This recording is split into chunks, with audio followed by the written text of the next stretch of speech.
Oh. And he had about as quick a pit stop as Denny Hamlin did earlier when they hit pit road. Now he's shaking that car back and forth, trying to get some fuel to the pickup in the tank. Yeah, the pickup is all the way in the right rear corner, and that's what he's trying to do is get that fuel over there to that pickup to where he can get back to pit road at least. Probably has 3 seconds on Landon Castle and 30 on Terry Labonte. He's going to have to ride it out. If he stops, it's not going to happen for Casey Mears. Landon Castle goes past. So 2 laps to go. Trevor Bayne tried to make something happen, just couldn't get it done. Last lap, Mears will have to pit. Here we go. Slice and dice. Jimmy Johnson to the inside, cutting off McMurray in the red number 1. But Johnson in that 48 slid down in front of Paul Menard in the 27. They're going to get a run down the backstretch. There goes Jeff Gordon and Kurt Busch. They both went to the inside to draft off Hamlin. Johnson to the outside, alongside his teammate Jeff Gordon in the 24. Yeah, alongside his teammate Jeff Gordon, that just pretty much assures the 11 car that unless this 41 car, Kurt Busch, can get some kind of big move here off turn 4 like Kevin did. Oh, and there Johnson we go. to the wall with the 1 of McMurray. 3, 4 cars around. 1 on its roof. 1 car hard into the wall. That was it. And it ends in flames and sparks. Our front row center up here, he's got a torn up race car, 78 car. Jimmy Johnson, he looks okay. Front end of his car on fire. McMurray crawls across the start-finish line to earn a spot in the 500. The field is frozen as of the caution flag. And Jamie McMurray's car all torn up. 59.5 great laps, and then this. I just didn't have a good feeling when Jimmy Johnson and Jeff Gordon got side by side. I felt like that was not a good move for either one of them, and of course we had trouble. Michael Waltrip's car into the pit wall. And Michael moving around in the car, trying to get unhooked. He nailed the end of that wall pretty good. Yeah, he actually had hit the inside wall before pit road first. David Reagan. David Reagan's The winner at Talladega, his car all torn up. And you know what? This changes everything. I mean, what's the results going to be now with all these cars wrecked? And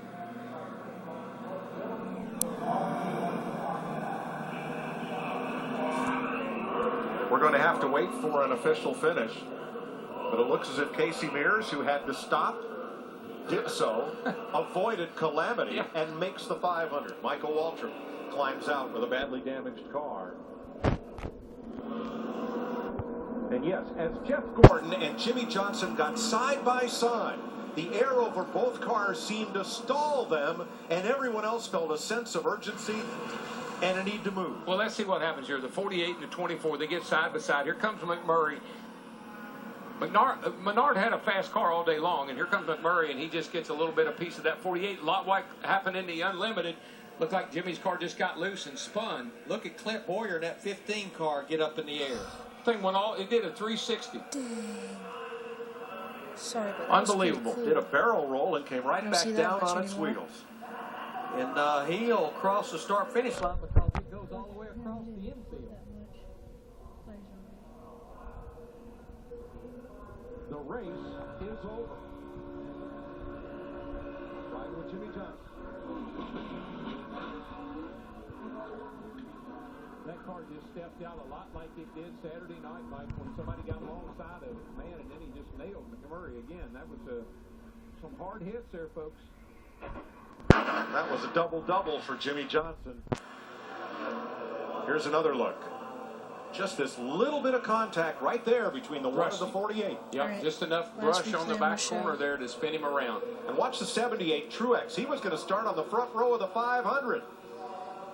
And he jumps on the brakes but comes right into it. He tears that car up pretty badly before it's all over. Yeah. Now, remember the Labonte brothers who were Right. 30 seconds back of the field?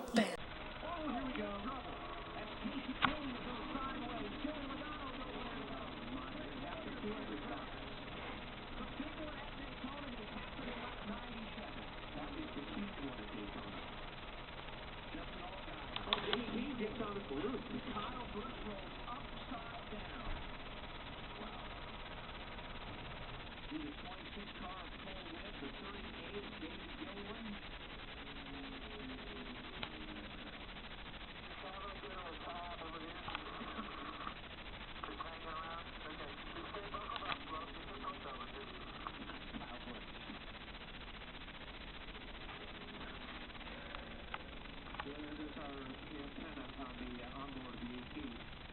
And that was, I think, the slowest rollover I've ever seen. It was almost like a delayed reaction to the crash. So rookie Ryan Truex backing through your picture, he had damage. Safety. Vibration in the shifter is the least of Ryan Keselowski's problems now. Just say that he starts to been tamed by Pocono standards so far today. Yeah, but you knew it was coming. That one looked like a Daytona or a Talladega big one. It did. That's exactly what it looked like. And these drivers knew they had to get. We saw them 3 wide as they were coming off upturn one over there, and knew that they were just all trying to position themselves, get what they could right there. As much as we talk about it, drivers understand it even more is what they have to do and position themselves as they were getting ready to get the best position they could before they make these final pit stops.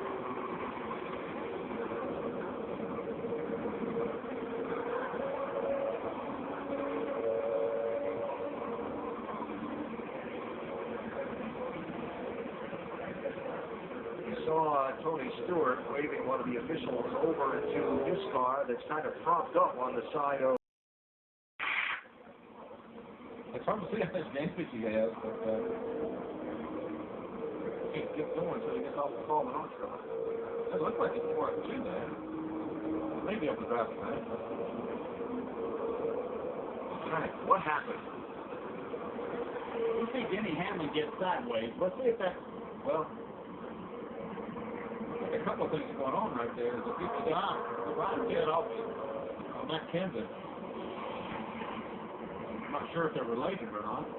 Yeah, it looks like Vickers was trying to avoid maybe the 11 as he got really sideways. I don't know how Denny Hamlin saved that car once again. See right here. See that cut? See there. Right there. Yeah. Hard hit by Vickers. It was all started by the 11 car getting sideways. And that was probably caused by, and it's not something that Clint Moyer was trying to do. He just got up, saw a run that make it on the outside. He's done that a couple of times on the restarts. And as he went by the 11, it just basically sucked the rear of that car around. Going outside, run up on the outside. All clear. Whatever you need. Still all clear. But it didn't do anything wrong right there. It just taking advantage of the situation. My God, we're in it here. And Vickers had to move so quickly to keep from just running over the 11, which was right in front of him. You're wide open in the gas. And all he could do was turn right to avoid that. Ride with Brad Keselowski.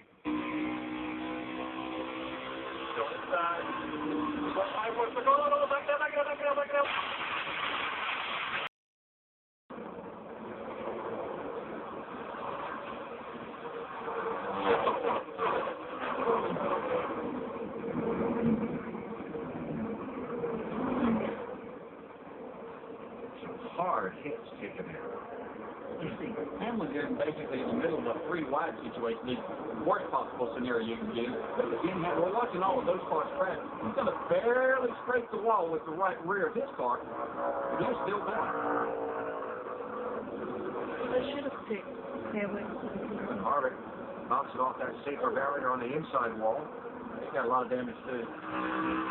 You're going to see Carl Edwards avoid this too, right in front of him. Off the ground. Rough down there. Carl Edwards' car actually left the ground. And down into some of the storm drains down there for the water runoff when it rains. See, like Ryan Newman overran that corner, so there's quite a few cars over there. Come back on the track. Contact was Biffle and Newman. Yeah, Biffle coming back on the track. Newman was right there. Got into him. And hard into that guardrail. The tire tubing back out in the middle of the track here. Into McDowell.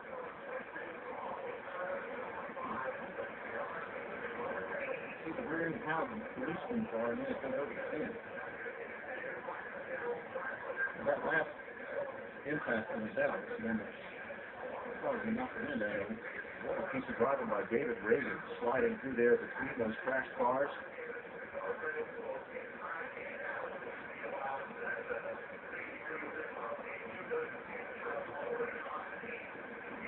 Coming right at you now.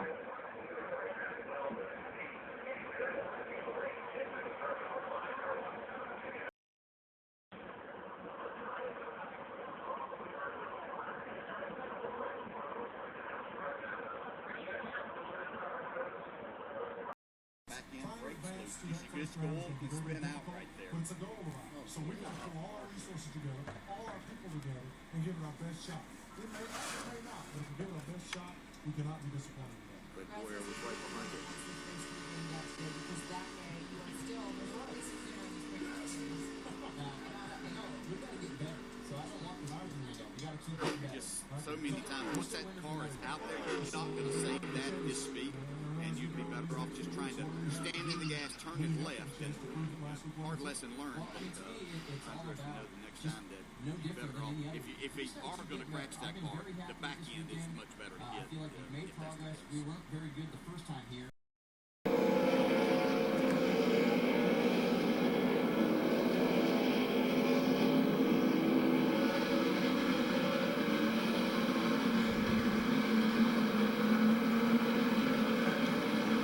Things happen fast at Bristol. Yeah, they do, and this was in a big pack of cars, and just people trying to go as fast as they possibly could. You see they're basically 3 wide there. I don't think Brian Vickers had any idea that the 42 was up on the outside of him. You can see Boyer running in the back of Kyle Busch.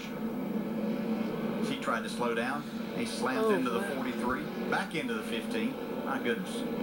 It just continues to happen for a long time around here. They see it all kind of bottled up right here behind Michael Lynette. It's like Vickers just cut Larson off a little bit, and that just started the whole thing. So 2 separate incidents that combine. 55-43 have contact in the jam up. Clint Boyer hits Kyle Busch, and then they all come together, and there's more contact. And I said this just happened. Kyle Larson got up there. You can see right there that Boyer got in the back of the 18. All clear, all clear. Hear it. Check up. Now you're good, Just hold your line. Watch that 43 coming off. Come forward here. Come forward, you're good.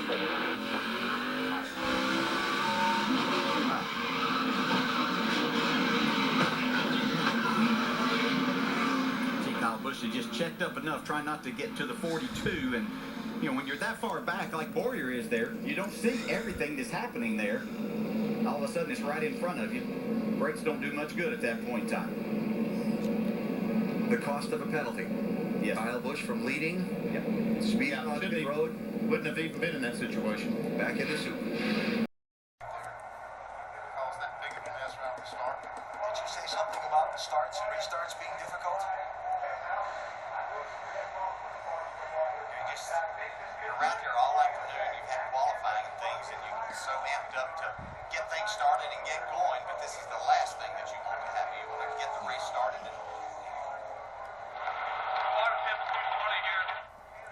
It's 44 was Will Kimmel. There you see Barry Hill.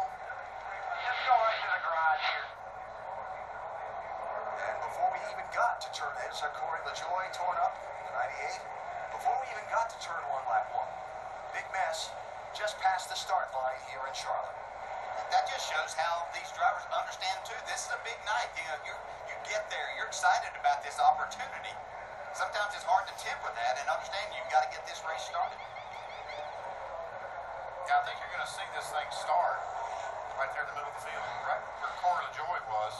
He's in this yellow car. I think he may have gotten into the car in front of him to kind of start this. I don't know if it accordioned up. Maybe I did in front of him, actually. You see a couple of cars in front. And he caught up right there. Chris Buescher in the 60 maybe that had some trouble getting going.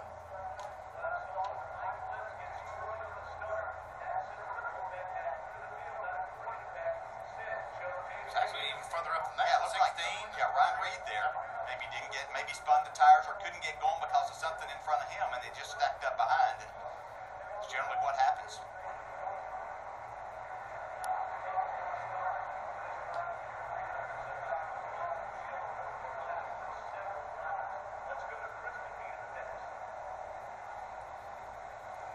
What a mess.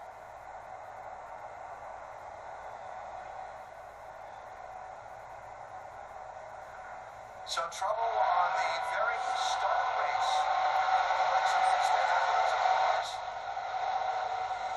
And the yellow flag already out tonight here in Charlotte. Main, Elliott Sadler, James Buescher, Ryan Blaney, Ty Dillon, and Ryan Sieg. Got them all. Here we go.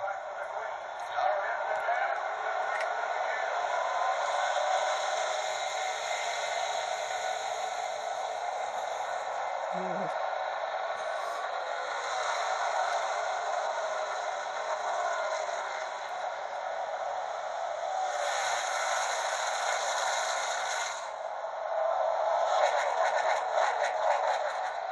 all of those cars that just got back on the lead lap have to start behind the lapped out cars in the restart order, so a little bit of a traffic jam coming through. Impressed by a guy that Regan Smith thought he had something broken on his car earlier on. Regan Smith out in front. Trouble on the front straightaway. Cars into the wall. Ty Dillon's turned around and hits hard. Wow. Going to be a lot of debris. There were 4 wide coming through the drive. They're trying to come through the drive. Well, obviously not that wide. 23's Carlos Contreras. There's Ty Dillon's car all torn up. Third place driver in the championship. Cale Conley again.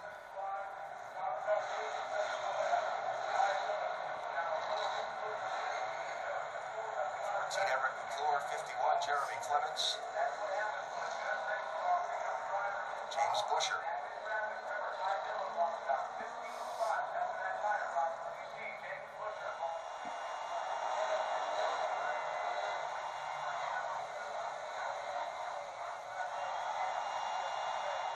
You all right? Sorry, guys. Sorry. I believe it might have been this 3 car kind of forcing the issue there. They were already 3 wide, and if what I saw correctly was him forcing his way in to make it 4 wide. Come on, replay. He's not talking, he's getting out. Big trouble. And again, the situation I just mentioned had all these cars took the wave rounds back to the lead lap, but they had to line up behind some of the lap cars and so on, and they're in a hurry on fresher tires and coming through. Space became at a premium. He's going to lose nothing by coming down the pit road and getting that red stripe. One driver that got taken out in that mess was the car that had already been repaired once tonight. Oh, good. Racing teammate Cale Conley also rode down in the number 33 Chevrolet.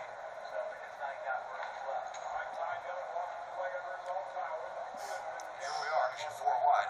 And just getting squeezed there. You can see he just kind of ran out of racing room. I'm not going to put all that on Ty. He forced the issue for sure to make it happen, but he got squeezed from the outside of the 14 car you can see there.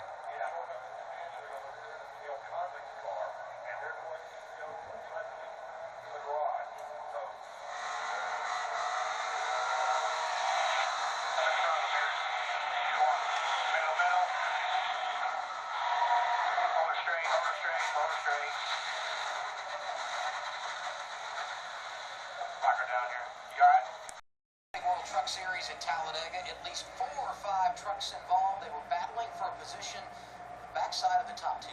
Yeah, what happens so frequently at these kind of places is we get accidents in the straightaways. You would think it would be easy to drive these trucks down the straightaway. Not the case. There's Ron Hornaday, 2-time winner here. There's Herman Quiroga, top 10 in points. He's going to take a big hit. Mason Mangus, who had a good qualifying effort in that 15 truck. There was some side drafting, some above drafting, and like you said, Phil, it all occurs on the straightaway.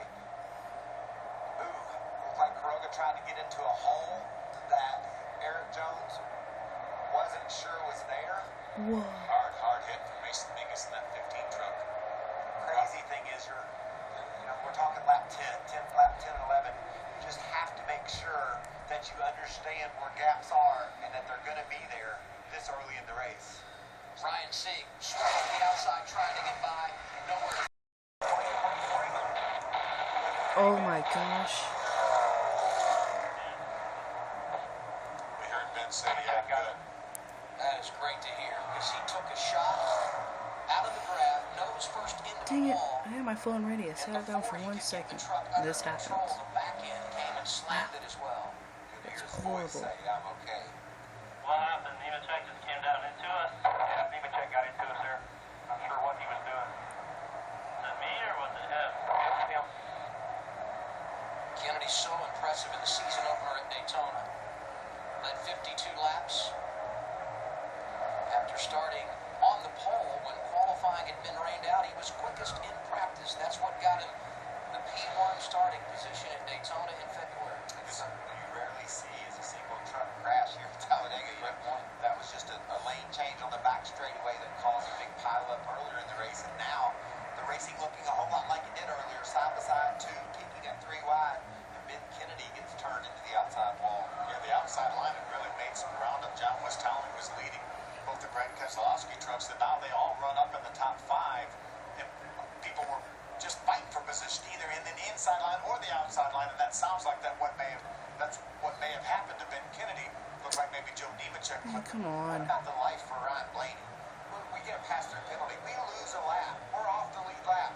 Just a few laps later, things change quickly at Talladega. Up inside the top 5. That truck's been strong all day long. He's led the most laps. He's been there all day long.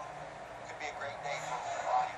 What about his teammate Tyler Reddick, also in the top 5? As we look back at what happened, Nemechek got loose there for some reason. maybe he got a push from the 84. Chris Fontaine was right behind him. Maybe Chris got into the back of Nemechek, and that turned him sideways into Ben Kennedy. It didn't look like it was a situation where Nemechek was trying to get in line. Looks like he just got loose. Look again. See how he weaved down to the inside there with Chris Fontaine, the yellow and blue truck right behind him. Yeah, your truck isn't going to get loose just running through the...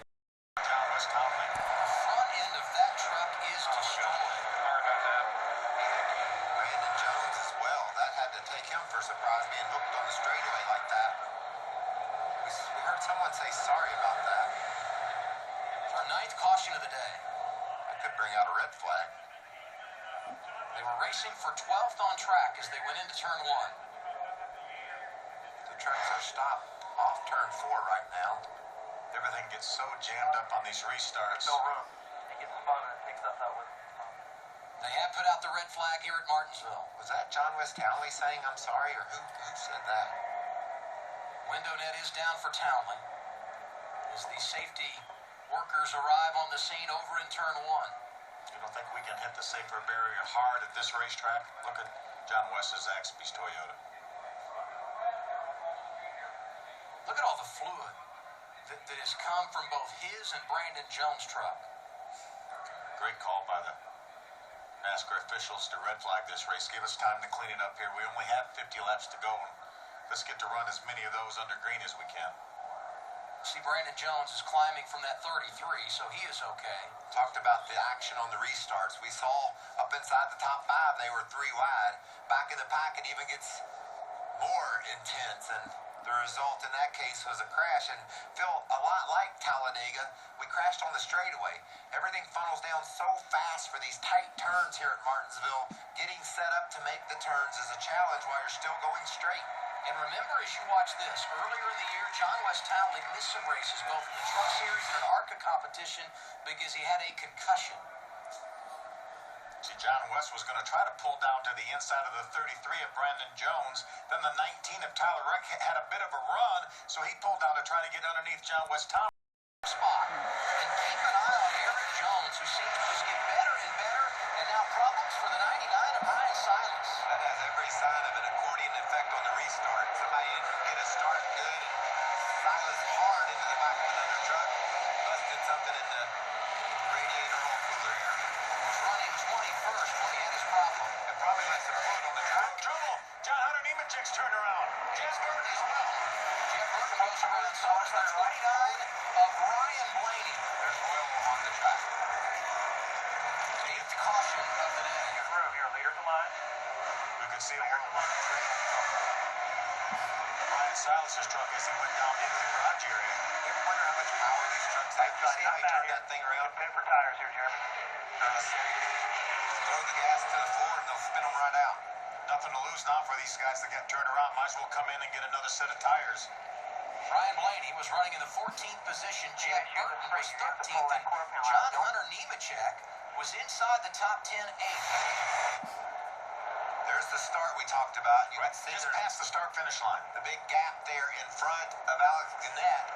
Back things up. Brian Silas into the back of another truck. That's oil coming out of the 99, and people are going to get loose. They just get in the oil. John Hunter's the first one to get in the oil. John West Townley does a great job avoiding him.